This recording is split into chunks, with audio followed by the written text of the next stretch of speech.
La Fiscalía de Arica implementará una unidad operativa para investigar los delitos transnacionales que se registren en la frontera. Vamos a conversar sobre la situación de seguridad que se vive en esa zona, tomando contacto con el fiscal regional de Arica y Tarapacá, Mario Carrera. ¿Qué tal? ¿Cómo está?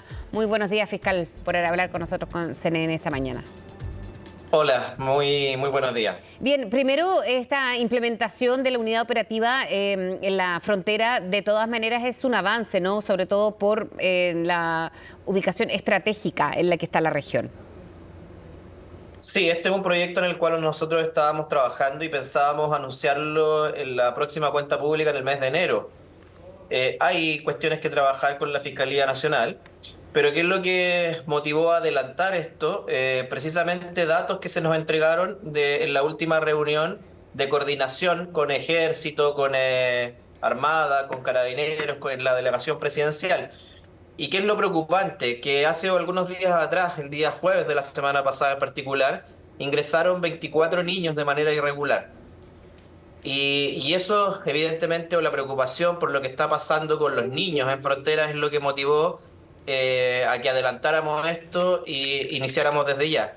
La delegación presidencial, recogiendo, digamos, nuestra solicitud, nos habilitó unas oficinas en la frontera, en el complejo Chacayuta, y por lo tanto esto nos permite iniciar desde ya las operaciones que esperamos tenerlas ya activas la próxima semana. ¿Cuál es el efecto práctico, fiscal, respecto a esto? Por ejemplo, que se tuvo que adelantar precisamente porque son menores de edad los que están siendo vulnerados, ¿no?, en sus derechos, de además entrar de manera irregular, y además que esto diferencie de la situación que ahora, sin esta unidad operativa, digamos, se está registrando ahí en la zona y a lo mejor en otros puntos de fronterizos también. Sí, lo que ocurre es que estamos en una situación muy compleja porque pensemos que los niños, cuando son encontrados en la frontera en pasos no irregulares, nuestro país, por respeto a los derechos humanos, sobre todo en la condición de los niños, los deja pasar, y los deja pasar con el adulto con el cual se encuentran. ¿Qué significa eso? Que no cabe duda que estos niños pueden estar siendo utilizados como una suerte de pasaporte para poder ingresar.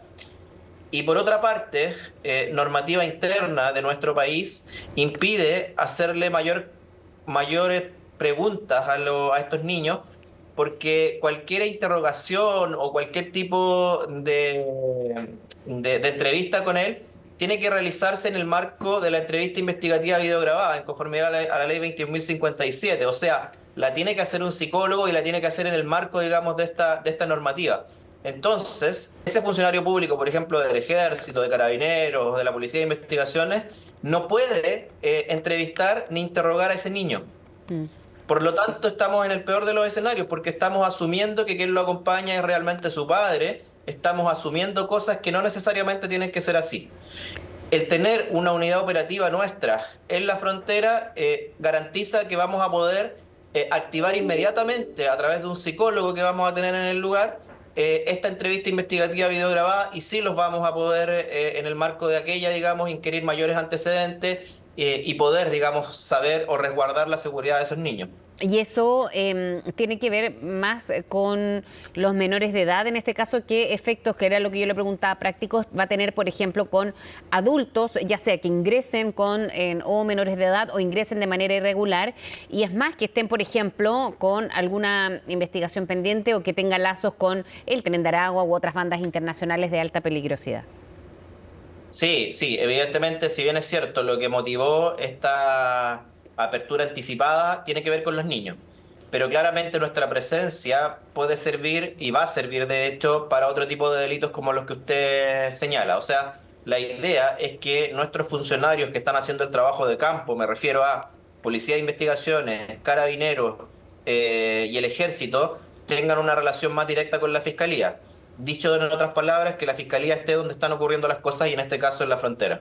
¿Y esto, fiscal, tiene relación también con que se haya adelantado no solamente el tema de menores de edad o niños que puedan ingresar de manera irregular o delictual incluso por parte de los adultos en esos puntos, sino que también con estas bandas organizadas se ha visto algún cambio, por ejemplo, de conductual de aquellas personas que estaban ingresando? Usted hace algunos meses decía que entraba y salía quien quería de la frontera y en la zona. Bueno, hubo un cambio cuando el ejército tuvo mayor presencia, porque efectivamente yo dije esas palabras cuando todavía no teníamos al ejército en la frontera, porque eso era una realidad. Nosotros veíamos las filas de personas entrando y saliendo al país sin mayor control. Eso cambió, eso cesó, y eso también ha repercutido en los buenos, es uno de los elementos más de los buenos éxitos que hemos tenido en materia de persecución penal y baja de delitos en la región. El año pasado cerramos el año con 46 homicidios.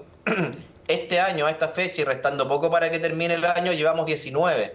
O sea, ha bajado en más de un 50% la incidencia de ese delito de un año a otro. ¿Y qué cambió en la región? Bueno, las más de 60 personas vinculadas a Tren de Aragua y otras bandas similares que están hoy día tras las rejas, y además el mejor y mayor control de fronteras. Con esos elementos tenemos esta baja, digamos, considerable que se vio en un tiempo bastante acotado. O sea, la realidad cambió en estos términos de un año a otro. Pero no podemos quedarnos con esto, evidentemente hay que seguir avanzando y esa baja de homicidios debe ser aún mayor en la región, entendemos. Y eso tiene que ver también con el registro que se tenga de las personas que ingresen, porque evidentemente si hay personal del ejército, por ejemplo, que es lo que reforzó la seguridad, de acuerdo a lo que señala fiscal también, esto repercute en que haya mayor control también de quienes ingresan a Chile.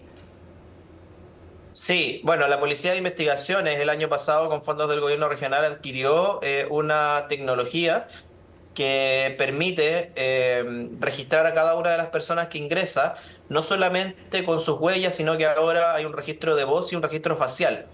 Y ese registro facial nosotros ya lo hemos utilizado en esta región.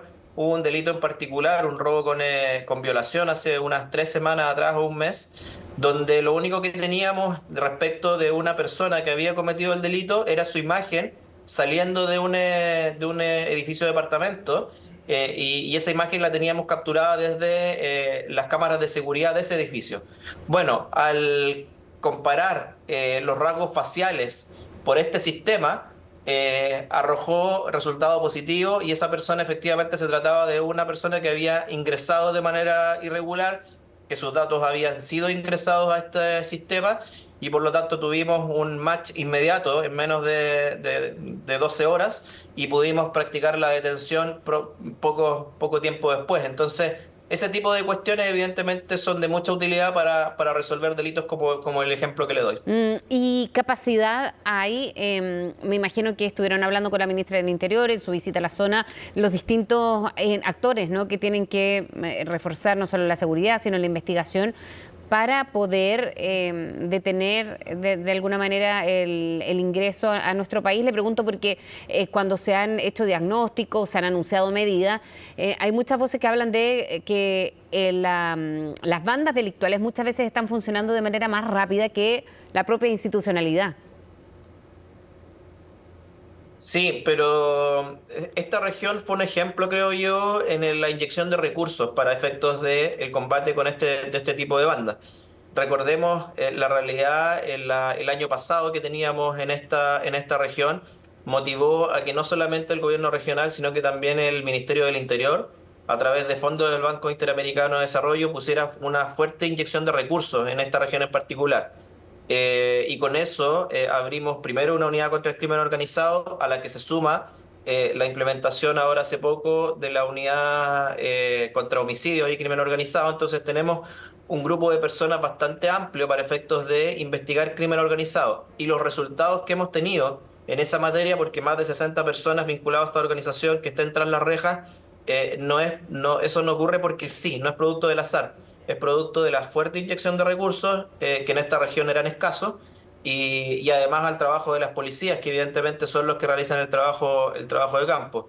Por lo tanto, desde ese punto de vista, creo que lo que ocurrió con esta región en muy poco tiempo es un ejemplo que hoy día se está replicando en el resto de las regiones del país. Esperemos que también con buenos resultados en un corto plazo, porque si uno se fija en lo que está ocurriendo hoy en Santiago o en otras ciudades del sur que bueno, para nosotros es el sur del país, Ajá. se está replicando lo que nos ocurrió en Arica hace un poco más de un año. Entonces, no tendríamos por qué pensar que no debería venir luego una baja y un control, un mayor control como lo que ocurrió, al menos estadísticamente en esta región. Y se veía venir, ¿no? Que estas mismas bandas, muchas de las personas que ingresaban por el norte se iban a empezar a desplazar y como lo hemos visto en este fenómeno que ha ido cambiando también de territorios, muchas veces hacia el sur, como señala usted, pero es así, o hacia la zona centro, en que finalmente los delitos que se cometían antes en ese sector del norte también se han trasladado hacia acá. Sí, esa era una realidad que, bueno, eso ya son análisis más de carácter político, pero yo recuerdo a todas las autoridades de esta región haber señalado cuestiones como esa y que efectivamente se han dado de esa manera. Porque hay que recordar, y esto sí puedo hablar desde mi cargo, que lo que nosotros no detenemos en esta región va hacia el sur del país. Si hay un cargamento de drogas, si hay algún arma que ingresa de manera ilegal a nuestro país, no son normalmente cargamentos que se quedan en esta región, son especies que van hacia el sur del país. Por lo tanto, el trabajo que realiza esta fiscalía, más que un trabajo para la región, que por cierto lo hacemos, es un trabajo para el resto del país. O sea, esta fiscalía, bueno, esto lo he dicho muchas veces, pero la fiscalía de Arica y la de Tarapacá también, porque no, que está nos sigue, digamos, geográficamente, somos fiscalías de Chile en el término amplio, porque lo que nosotros no controlamos en esta región repercute efectivamente en el resto del país. De todas maneras, fiscal, muchísimas gracias por hablar con nosotros. Bueno, gracias a ustedes por la preocupación y bueno, esto va efectivamente lo que les contaba en línea de la preocupación que tenemos por Frontera. O sea, Frontera necesita, entendemos, una presencia distinta. Lo propio se está trabajando en la región de Tarapacá respecto de Colchane. Eso va a ser lo más probable un anuncio que se haga en los próximos meses, pero la preocupación del Ministerio Público como tal efectivamente está en este tipo de control fronterizo también. Muchas gracias, fiscal. Que esté muy bien. Buen día. Ya pues, adiós. Chao.